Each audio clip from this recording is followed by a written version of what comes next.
विद्यार्थी मित्रांनो, आजच्या व्हिडिओमध्ये आपण गणित भाग 1 मधील वास्तव संख्या या प्रकरणातील वर्गकरणीचे द्विपद रूप, द्विपद करणीच्या अनुबद्ध जोड्या आणि छेदाचे परिमेयीकरण यांचा अभ्यास करून त्यावरील उदाहरणे सोडवणार आहोत। वर्गकरणीचे द्विपद रूप म्हणजे काय? तर हे वर्गमुळात 3 अधिक वर्गमुळात 2 या ठिकाणी करणीचे 2 पद आहेत, ती एका चिन्हाने जोडलेली आहेत। धन चिन्हाने जोडलेले आहे। धन किंवा ऋण चिन्ह जर मध्ये असेल तर अशा प्रकारच्या करणीला करणीचं द्विपद रूप असं म्हणतात। किंवा आता या ठिकाणी 2 अधिक वर्गमुळात 3, इथे एकच करणी संख्या आहे आणि दुसरी ही परिमेय संख्या आहे, तर या दोन्हीची बेरीज म्हणजे 2 अधिक वर्गमुळात 3 या दोन संख्या पैकी केवळ एक संख्या जरी करणी असेल तरी याला वर्गकरणीचं द्विपद रूप असं म्हणतात। वर्गकरणी म्हणजे काय? तर ज्या करणीची कोटी 2 असते तिला वर्गकरणी असं म्हणतात। या ठिकाणी वर्गमुळाचं चिन्ह आहे पहा, म्हणजे याची कोटी 2 आहे, इथं कोटी 2 आहे, इथं कोटी 2 आहे। आपण या पाठामध्ये ज्या वेळेस करणीचा अभ्यास केला आहे तिथं फक्त वर्गकरणीचाच अभ्यास किंवा वर्गकरणीवरचीच उदाहरणं आपल्याला आहेत। तर अशा प्रकारच्या रूपांना वर्गकरणीचं द्विपद रूप असं म्हणतात। मग याच्यामध्ये हे सुद्धा 3/4 वजा वर्गमुळात 5 हे सुद्धा वर्गकरणीचं द्विपद रूप आहे। आता या ठिकाणी हे वर्गमुळात 3 अधिक वर्गमुळात 2 याला पहा, जर आपण वर्गमुळात 3 वजा वर्गमुळात 2 ने गुणलं, पहा a अधिक b a वजा b बरोबर a वर्ग वजा b वर्ग बरोबर वर्गमुळात 3 चा वर्ग 3 वजा वर्गमुळात 2 चा वर्ग 2, 3 वजा 2 बरोबर 1। या दोन द्विपद करणीचा गुणाकार हा 1 येतोय, म्हणजे परिमेय संख्या येतोय। परिमेय संख्या ज्या वेळेस या दोन द्विपद करणीच्या जोडींचा गुणाकार हा परिमेय संख्या असेल तर अशा द्विपद करणीच्या जोड्यांना अनुबद्ध जोड्या असं म्हणतात, कॉन्जुगेट पेअर असं म्हणतात त्याला इंग्लिशमध्ये। किंवा जर द्विपद करणीच्या जोडीचा गुणाकार हा परिमेय संख्या असेल तर त्यांना एकमेकीची अनुबद्ध जोडी असं म्हणतात। उदाहरणार्थ पहा, 7 अधिक वर्गमुळात 3 ची अनुबद्ध जोडी 7 वजा वर्गमुळात 3। दुसरी आपण घेऊया, वर्गमुळात 3 वजा वर्गमुळात 5 याची अनुबद्ध जोडी वर्गमुळात 3 अधिक वर्गमुळात 5। तर या वर्गकरणीच्या अनुबद्ध जोड्या आहेत, द्विपद करणीच्या अनुबद्ध जोड्या आहेत। कशाला म्हणायचं अनुबद्ध जोडी? तर ज्यावेळेस त्या जोडीचा गुणाकार हा परिमेय संख्या असेल त्यावेळेस त्या जोडीला अनुबद्ध जोडी असे म्हणतात। आणि या गुणधर्माचा वापर करून आपण द्विपद करणी असणाऱ्या संख्यांच्या छेदांचे परिमेयीकरण करण्याची उदाहरणं पण आपण सोडवणार आहोत, जी सराव संच 2.4 मध्ये दिलेली आहेत। चला तर मग सोडवूया सराव संच 2.4 मधली उदाहरणं।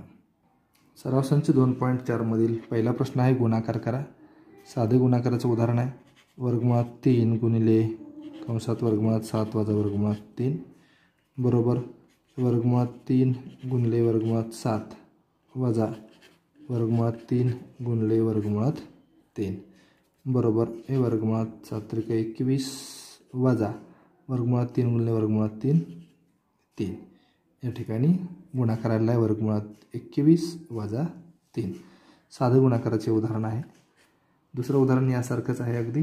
आपण तिसरं उदाहरण सोडवणार आहोत, 3 वर्गमुळात 2 वजा वर्गमुळात 3 गुणिले 4 वर्गमुळात 3 वजा वर्गमुळात 2। तर या ठिकाणी याचा गुणाकार करण्यापूर्वी अगोदर आहे ते उदाहरण आपण लिहितो।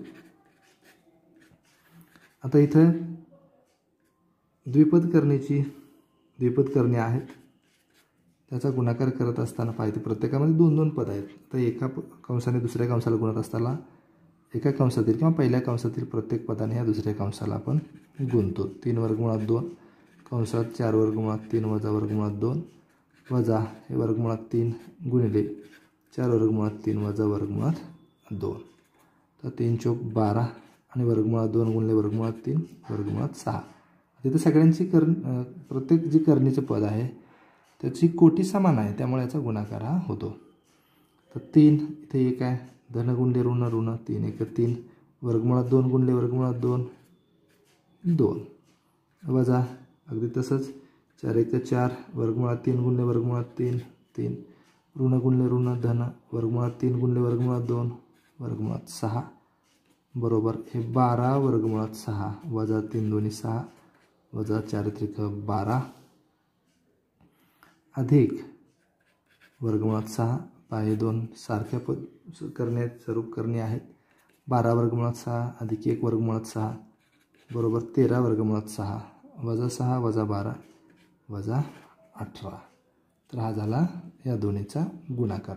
फक्त सरळ रूप आपण देत जातो, याला सोपं रूप आपण देत फक्त गुणाकार, साधा गुणाकार केलेला आहे. त्यातला दुसरा प्रश्न आहे, खालील संख्यांच्या छेदांचे परिमेयीकरण करा. त्यातली पहिली संख्या आहे 1 छेद वर्गमुळात 7 अधिक वर्गमुळात 2. आता या ठिकाणी करणीचं हे द्विपद रूप आहे, तर याचं जर परिमेयीकरण करायचं असेल छेदाचं, तर याला याच्या छेदाला याच्या अनुबद्ध जोडीने गुणावं लागेल. तर वर्गमुळात 7 अधिक वर्गमुळात 2ची अनुबद्ध जोडी काय, तर वर्गमुळात 7 वजा वर्गमुळात 2, वर्गमुळात 7 वजा वर्गमुळात 2, दोन्हीलाही अंशाला आणि छेदाला यानं गुणावं लागेल.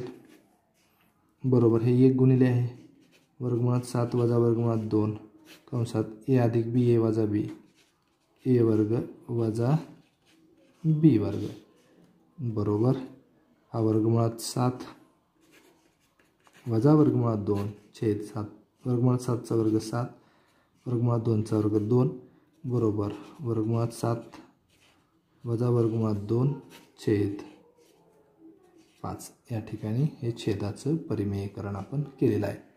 कुठला गुणधर्म वापरला आहे, तर याच्या अनुबद्ध जोडीनं गुणला असता दोन्हीचा गुणाकार हा परिमेय संख्या येतो.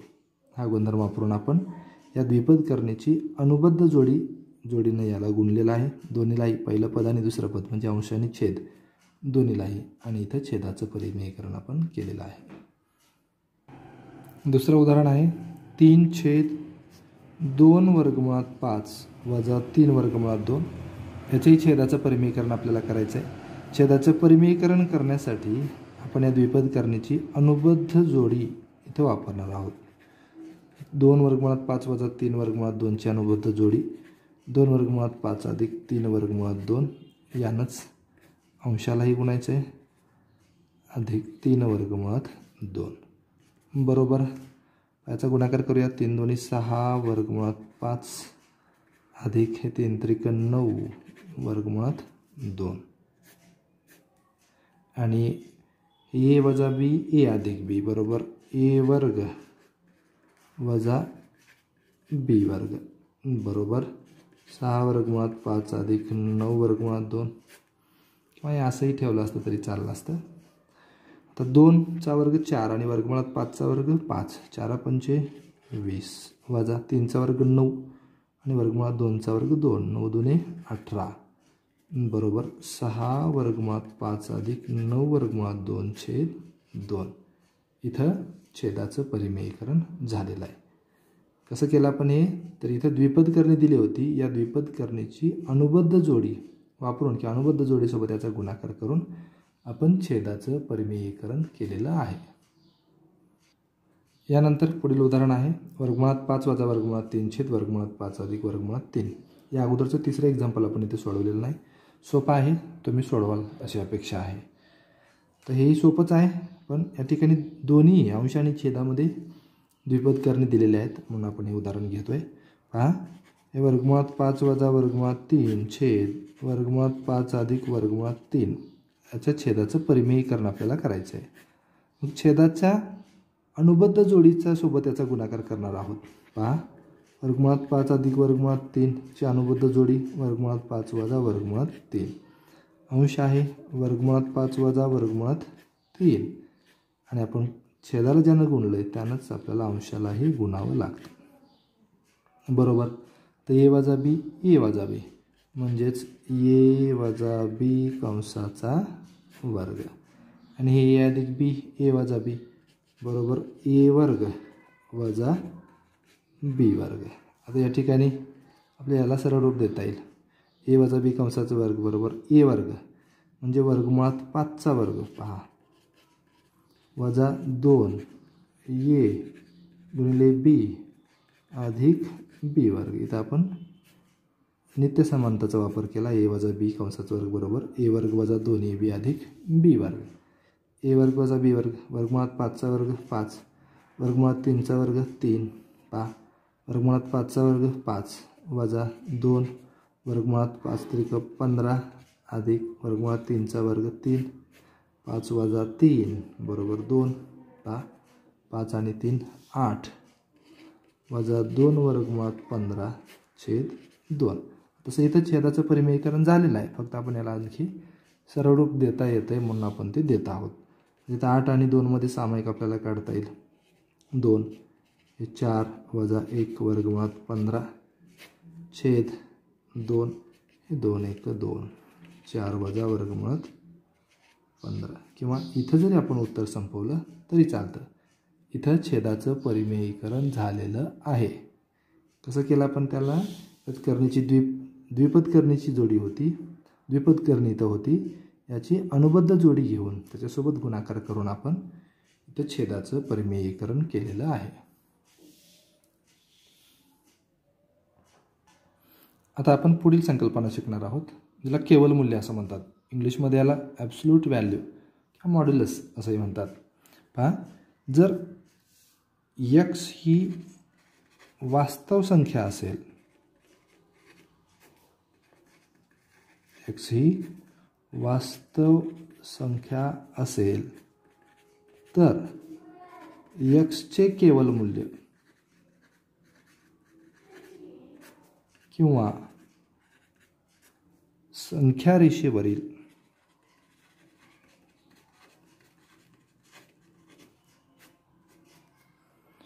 शून्यापासूनचे म्हणजे आरंभबिंदूपासूनचे तिचे अंतर आहे असे लिहितात. दोन उभ्या रेषाच्या मध्ये x आणि याचं वाचन याचे वाचन x चे केवल मूल्य असे करतात किंवा इंग्लिशमध्ये याला ॲब्सोल्यूट व्हॅल्यू ऑफ x किंवा modulus of x mod of x असे शॉर्टमध्ये म्हणतात. x चे केवल मूल्य असे करतात. आता केवल मूल्याची किंमत काढत असताना केवल मूल्याची व्याख्या पुढील प्रमाणे करतात. पहा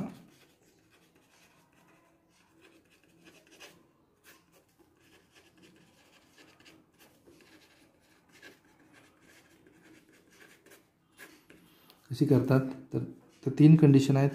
जर x ची किंमत हे 0पेक्षा जास्त असेल तर मॉड्युलस ऑफ x म्हणजे x चे केवल मूल्य बरोबर x धन x. म्हणजेच x जर धन असेल 0पेक्षा मोठा असेल तर धन असेल तर x चे केवल मूल्य तीच संख्या असते. जर x बरोबर 0 असेल तर x चे केवल मूल्य बरोबर 0च असते. आणि जर x is less than 0 x ची किंमत 0पेक्षा कमी असेल म्हणजे ऋण असेल तर x चे केवल मूल्य हे ऋण x असते. पहा आता या ठिकाणी उदाहरणार्थ जर आपण घ्यायचं झालं तर केवल मूल्य 3 3चे केवल मूल्य बरोबर 3 तर 3 ही धनसंख्या आहे. 0चे केवल मूल्य बरोबर 0 तर ऋण 3चे केवल मूल्य आपल्याला काढायचे. आता या ठिकाणी x ची किंमत ही 0पेक्षा कमी आहे म्हणजेच ऋण आहे तर याचं केवल मूल्य हे ऋण x बरोबर ऋण 3 आहे बरोबर 3 म्हणजे केवल मूल्याची किंमत पहा नेहमी धन आहे किंवा जर 0 असेल तर ती 0 आहे. कारण इथे व्याख्येमध्ये पण सांगितले पहा की x चे केवल मूल्य किंवा संख्या रेषेवरील 0पासूनचं तिचं अंतर हे असं लिहितात. तर 0पासूनचं हे अंतर आहे. अंतर हे कधीही ऋण नसतं म्हणून इथे केवल मूल्याची किंमत ही ऋण येत नाही. आणि म्हणून कोणत्याही वास्तव संख्येचं केवल मूल्य हे कधीही ऋण नसतं. आता इथं आपण सराव संच 2.5 मधली उदाहरणं सोडवणार आहोत. सराव संच 2.5 मधला पहिला प्रश्न आहे किंमत काढा. या ठिकाणी केवल मूल्यात किंमत दिलेली आहे 15 वजा 2. केवल अगोदर वजाबाकी करूया. 15 - 2 बरोबर 13 बरोबर 13. इथले केवल मूल्यामधली जी किंमत आहे ती धन आहे, त्यामुळे याची किंमत धन असणार आहे. नंबर 2 हे 4 वजा 9 बरोबर, तर 4 वजा 9 बरोबर वजा 5 बरोबर 5. कारण हे जर एक्सची किंमत शून्यापेक्षा कमी असेल तर एक्सचे केवल मूल्य बरोबर ऋण एक्स, म्हणजे याची किंमत ऋण 5, म्हणजे ऋण गुणिले ऋण अशा पद्धतीनं धन 5 येते. यानंतर तिसरं आहे केवल मूल्यात 7 गुणिले केवल मूल्य 4 बरोबर, तर 7चं केवल मूल्य 7, 4चं केवल मूल्य 4 बरोबर 7 चौक 28. तर दुसरा प्रश्न आहे सोडवा. आपल्याला सोडवायचं आहे. पहा, पहिलं उदाहरण आहे 3x वजा 5 बरोबर 1. आता या ठिकाणी एक्सची किंमत आपल्याला माहीत नाही, चल आहे. मग ती धन आहे का ऋण आहे हे माहीत नसल्यामुळं आपल्याला पाहिजे कसं सोडवावं लागतं. हे 3x वजा 5 केवल मूल्य बरोबर 1, म्हणून हे 3x वजा 5 बरोबर धन 1 किंवा 3x वजा 5 बरोबर ऋण 1. कारण याची किंमत धनही असू शकेल किंवा ऋणही असू शकेल. म्हणून 3x बरोबर 1 हे ऋण 5 आहे, बाजू बदलल्यावर धन 5 होईल.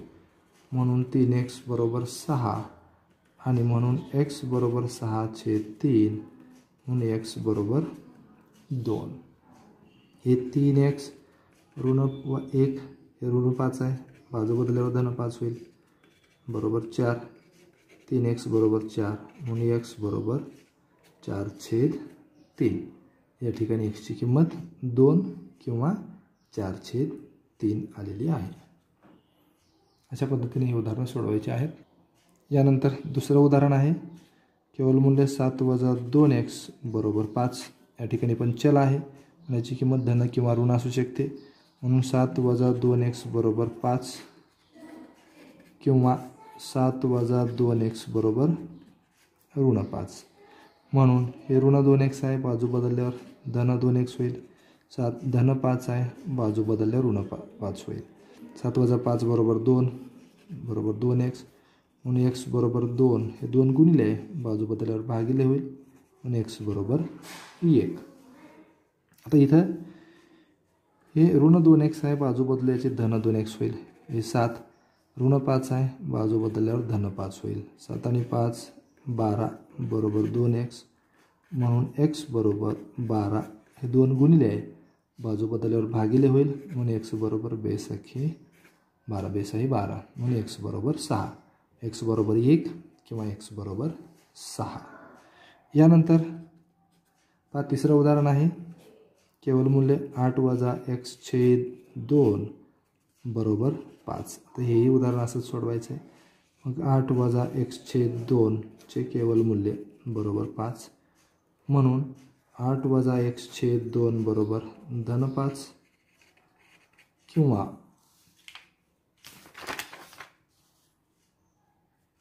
8 वजा x/2 बरोबर ऋण 5, म्हणून 8 वजा x बरोबर 10 किंवा 8 वजा x बरोबर ऋण 10. म्हणून हे ऋण x बाजू बदलल्यावर धन होईल. 8 अधिक 10 आहे वजा 10, ऋण 2 बरोबर x, म्हणून x बरोबर ऋण 2. या ठिकाणी हे x आपण या बाजूला घेऊया, धन होईल. 8 हे धन 10 आहे, ऋण 10 आहे, बाजू बदलल्यावर धन 10 होईल. 8 आणि 10 18 बरोबर x, म्हणून x बरोबर 18. म्हणजे xची किंमत ऋण 2 किंवा 18 अशा पद्धतीने आलेली आहे. यानंतर पुढील उदाहरण आहे मॉड्युलस 5 + x/4 म्हणजे 5 अधिक x/4 केवल मूल्य बरोबर 5. या ठिकाणी 5 अधिक x/4 चे केवल मूल्य 5 आहे, म्हणून 5 अधिक x/4 बरोबर धन 5 किंवा 5 अधिक x/4 बरोबर -5 आणि म्हणून हे x/4 बरोबर हे 5 धन 5 आहे बाजू बदला -5 होईल म्हणून x/4 बरोबर 0 आणि म्हणून x बरोबर 4 गुणिले 0 बरोबर 0 किंवा x/4 बरोबर -5 हे अधिक 5 आहे बाजू बदलल्यावर हे -5 होईल आणि x/4 बरोबर -10 आणि म्हणून x बरोबर -10 गुणिले 4 आणि म्हणून x बरोबर -40 म्हणजे xची किंमत 0 किंवा -40. अशा पद्धतीनं आपण हे उदाहरण सोडवलेलं आहे केवल मूल्याचं आणि इथं सराव संच 2.5 मधील सर्व उदाहरणं सोडवून झालेली आहेत. संकीर्ण प्रश्नसंग्रहातली उदाहरणं तुम्ही सोडवायची आहेत.